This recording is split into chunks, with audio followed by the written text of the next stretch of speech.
துரோக அரசியலின் அடையாளமாக திகழும் எடப்பாடி பழனிசாமி 10 தோல்விகளின் தொடர்ச்சியாக அதிமுகவை மொத்தமாக அழிக்க காத்திருப்பதாக திமுக செய்தி தொடர்பு குழு துணைத் தலைவர் மருது அழகுராஜ் விமர்சித்துள்ளார். முரசொலி நாளேட்டில் காலடியார் என்ற தலைப்பில் அவர் எழுதிய கவிதையை தற்போது பார்க்கலாம்.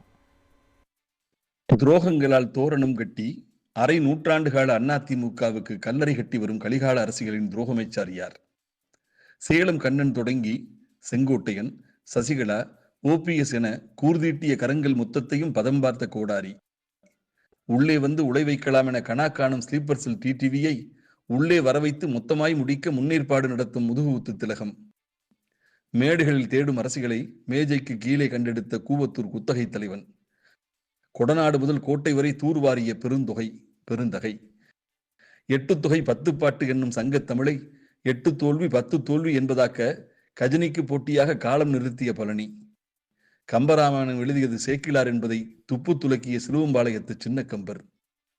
தோல்வி கண்டு துவளவும் மாட்டார், தோல்வியிலிருந்து மீளவும் மாட்டார், எடுத்த காரியத்தை முடிக்காமல் ஓயவும் மாட்டார். அந்த வகையில் 2026 ஏப்ரல் 23ஆம் நாளில் அவர் எடுத்த காரியத்தை முடித்து கட்சிக்கே காரியம் செய்ய காத்திருக்கும் மாவீரர் மடப்பாடி.